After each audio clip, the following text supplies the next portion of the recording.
네, 세상의 모든 공부 방장입니다. 이번 동영상은요, 경제지표, 네 번째 이야기인데요. 자, 네 번째인데, 어떤 걸 할 거냐면, GDP는 제가 세 가지라고 했죠. 생산, 그리고 지출, 그리고 분배. 이 지출 활동에 관련된 GDP 내용입니다. 그리고, 그 총자본 형성, 그 지출 중에 총자본 형성 부분, 그리고 총자본 형성 중에 설비 투자 관련된 이야기 하고요. 그리고 설비 투자 현황, 그리고 투자 이론 관련 좀 알아보고요. 그리고 이 설비 투자 영향 요소에 대해서 좀 알아보겠습니다. 이 설비 투자가 이 경제의 어떤 현황에 끼치는 영향이 매우 크기 때문에 설비 투자 관련 좀 자세히 좀 알아보도록 하겠습니다. 자, 민간 소비의 중요성 먼저 말씀드릴게요. 제가 앞전에도 말씀드렸듯이 GDP는 저희가 일반적으로 생산 국민소득을 많이 생산, 그리고 분배, 지출 국민소득 이렇게 나누는데 저희는 여기 지출 국민소득을 좀 알아보겠습니다. 이번 시간은 지출 국민소득인데 지금 2018년은 뭐 이 정도의 우리나라 GDP 수다 거의 뭐 한 200조 원 가까운데요. 자, 볼게요. 지출 중에 총 자본 형성 부분이 한 30.4% 되거든요. 자본 형성. 그리고 이게 민간 부분이 한 48%, 정부가 16.1%, 뭐 재화의 수출과 수입이 한 41%, 그리고 뭐 이런 공제되는 이런 것들이 있는데 이런 형태로 지금 지출 부분이 형성되어 있다는 걸 보시고요.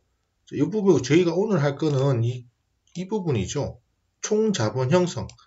그러니까 소비 중에 지출 국민 소득 중에 총 자본 형성에 관련돼서 어떤 형태로 이루어지는지 한번 확인해 보겠습니다. 총 자본 형성은 이제 총 자본 형성 부분이죠. 자, 투자 부분이라고 보시면 돼요. 지출 국민 소득 중에 투자 부분에 대해서 이야기하는 건데요. 내용을 살펴보면 건설 투자가 48%, 설비 투자가 한 28%. 요거 중요한 요 설비 투자 잘 보세요. 한 28.4%고요. 지적 재산이 19.8%, 그리고 뭐 재고 순출자가 3%. 저희는 여기 설비 투자 부분을 더 집중적으로 확인해 보도록 하겠습니다. 왜냐하면 설비 투자가 경제에 끼치는 영향이 원체 크기 때문에 설비 투자 위주로 한번 내용을 좀 살펴보도록 하겠습니다. 자, 여기서 보세요. 일단 약간 계산적으로 한번 생각해 볼게요. 국내총 자본 형성이 한 30.4%, 자본 형성 이게 자본 형성 34%인데 설비 투자 28%라면 전체 GDP에서 그러니까 지출 GDP에서 설비 투자가 차지하는 비중은 한 10% 나와요.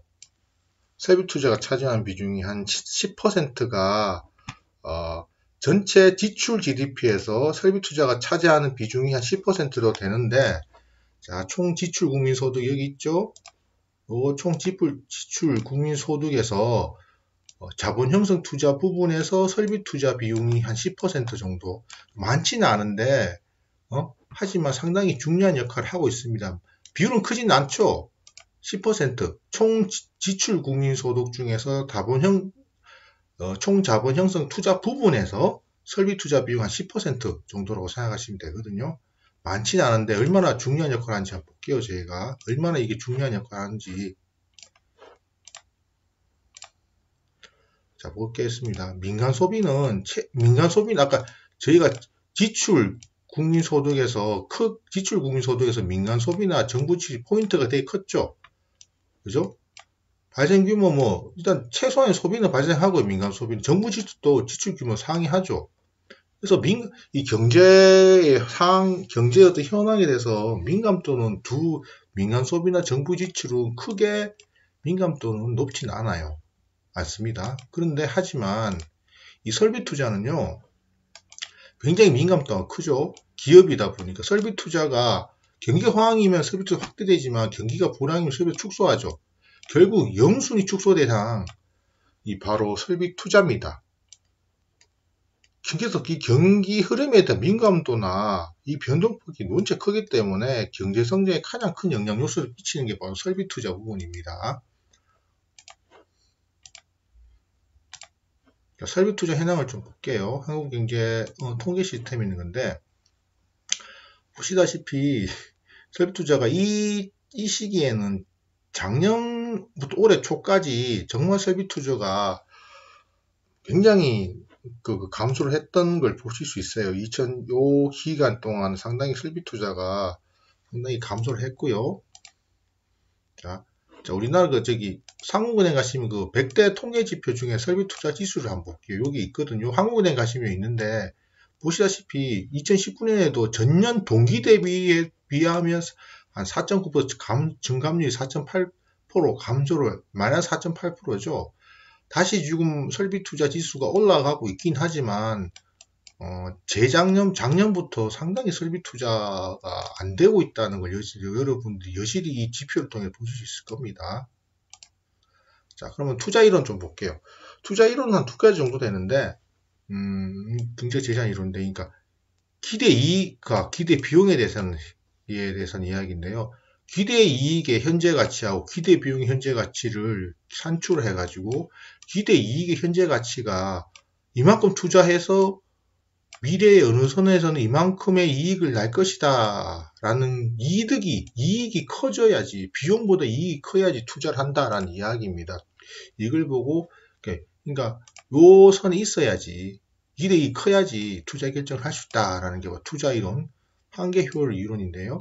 여기 관련해서 이제 좀 더 토빈의 Q 이론을 보면요, 약간 주식 시장의 시가 총액에 관련된 이익하고 연관된 게, 주가는 미래 수익성 투자의 확신을 발견한다라고 되어 있는데, 시장 가치하고 대체 비용, 순가치, 시장 가치와 대체 비용을 비교해서 시장 가치가 높냐, 대체 비용이 높냐에 따라 틀린데, 시장 가치가 높다면 투자를 실시할 식을 판단하지만 대체 비용이 높다면 투자를 처리할 식을 판단한다라는 겁니다. 그래서 Q를 보시면 Q가 이렇게 이 시기에서 Q가 1보다 커야지 투자 요인이 발생한다라는 게 지금 Q 이론, 한마디로 주식 시장의 어떤 그거랑 연관해서 이렇게 연관해서 쳤던 게 바로 토빈의 Q 이론입니다.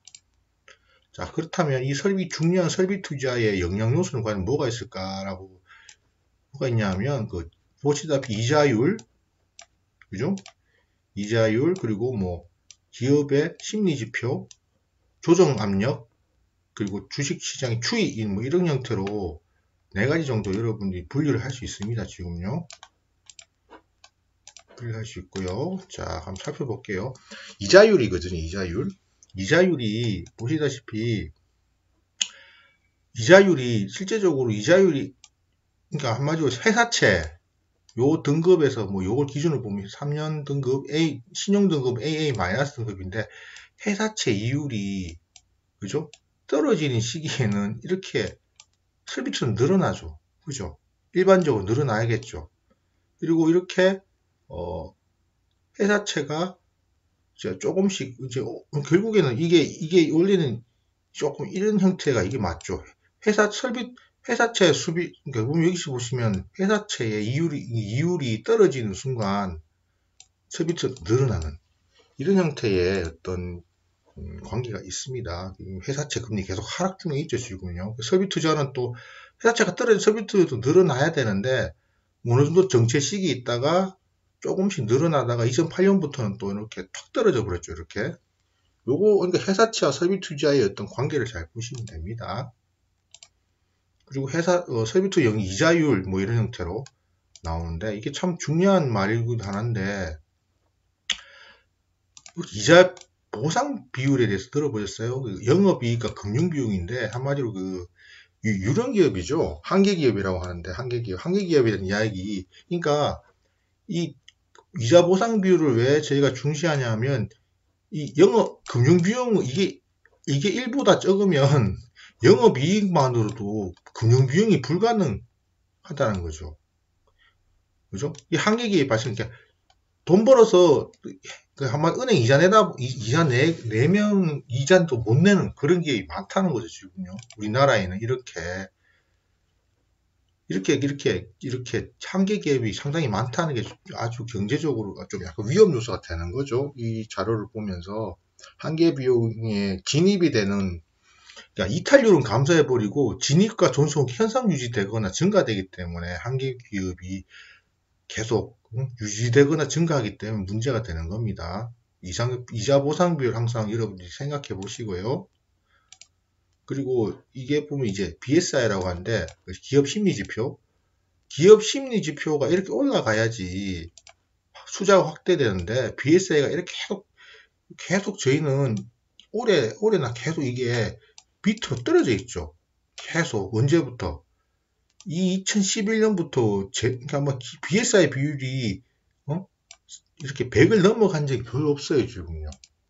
이게 참 기업에서 느끼는 체감 경기가 얼마나 안 좋은지 여러분이 아실 수 있을 겁니다.